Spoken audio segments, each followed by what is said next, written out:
great thing about Restless is, I mean, the same principles apply, but that it has to function to the best of its ability as a film, not as a representation of the novel. And we had 3 hours, which is a wonderful attraction of television. So that's 2 movies instead of 1. But the same problems applied. A lot of the novel is written in the first person singular, so it's incredibly subjective. The tools you have as a filmmaker to render subjectivity are remarkably crude. You've got voiceover, you've got good acting, and you've got use of the camera's point of view. But I mean, even the most brilliant actor cannot act 2 paragraphs of subjective prose in a novel. It's a pale imitation of the subtleties and nuances that you get on the page. So you change everything to allow the medium to function at its best. And one of the interesting things about Restless is that, and this is probably where the most significant changes came in, and it illustrates my point perfectly, that the last, say, fifth of the novel takes place with Ava, the spy, on the run. But she's creating new identities for herself. She's seducing a man who she wants to marry. It's on the page, it's really exciting and compelling, but you can't do that on film. It would just be, particularly at the end of a film, it would suddenly go flat. So what I did was change the end of the novel and bring, spoiler alert, bring the man pursuing her right up close. I actually invented new scenes. I invented another death. I invented encounters between 2 of the characters that didn't happen in the novel, in order to fulfill the film sense of a narrative crescendo. Because if I'd just doggedly followed the novel, I'd have got a narrative diminuendo. And so there you are. That's a classic example of what you have to do to make a good film when you're adapting a novel. There's no let-up in tension in the novel, but the tension I had to create in the film isn't in the novel. One of the reasons I like writing films is I like the collaboration, so I get very involved in the whole process, from the initial development through casting, and I'm involved in post-production, and all aspects of filmmaking, which for me is an enormous pleasure. And I don't see the point of doing it. I don't just want to write a script and hand it over and then be invited to the premiere, and I don't want to be one of those writers who just sell the movie rights and walk away. I mean, you're either fully involved or not involved, it seems to me. You can't be a bit involved. And so I like to be fully involved. And all the films I've written, without exception, I mean, I've written 16 films now that have been made.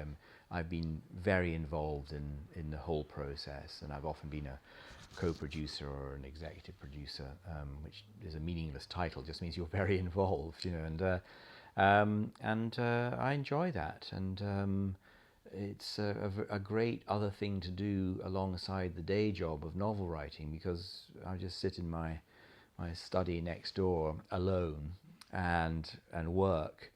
And when I finish a novel, to get involved in films or television dramas is a wonderful release, because it is a collaboration, and it is a collegiate, shared event, not the solitary autonomy of novel writing. And then, after a while, I'm looking forward to getting back to my study again and having total control, But I think I'm a very good collaborator, because I'm not proprietorial. I know the industry inside out. I recognize its vagaries and its strange demands, and so I'm a benign influence, I like to think. You have been asked, and are presumably working on the new Bond book. First of all, how's that going, and how do you feel about the opportunity to write? Well, actually, I've just finished it. I've just handed it in. So it took me, a split second to say yes when I was given the opportunity. and it was fantastically enjoyable. I mean, I had great fun. I mean, who wouldn't be, thrilled to be given this iconic character to work with and invent a novel for him to be in? But I also took it really, really seriously, and I know a lot about Fleming. In fact, I've written about Fleming in the past. Fleming is a character in one of my novels. He was in the screen adaptation of Any Human Heart as well. So I really knew the author, and I knew people who knew Fleming, interestingly enough. So I steeped myself in Bond. I reread everything Fleming had written, knowingly and advisedly. I'd read all the Bond novels when I was a teenager, but I read them again with my own ideas in my mind, and really enjoyed the process of engaging with the literary Bond, which I have to stress is a totally different creature from the screen Bond. The screen Bond is a kind of cartoon. The literary Bond is a complex, multi-layered, troubled individual to some extent, a truly developed character. And in a way, his spying and his heroics are sort of secondary to the personality and the man that Fleming has come up with. So it was a great experience, and I really enjoyed it. And as I say, took it very seriously. Took or presented, I hope, a portrait of James Bond. He's 45 years old. It's 1969, middle-aged man. Interesting stage of his spying career. Maybe not quite as limber and athletic as he was at the beginning, but really engaging with the character and personality that Fleming had created over his 14 books, his 12 novels and 2 volumes of short stories, and taking the lead from the indications he gave to create a portrait of Bond 5 years on from the last Fleming novel. I mean, Fleming died in 1964, and I think Man with the Golden Gun, which was the last novel he wrote, was published posthumously. So that's 1965, I think. And so my Bond is 4 years on from The Man with the Golden Gun. So very much in that milieu, very much the same era, and very much the same Bond, but a little bit older.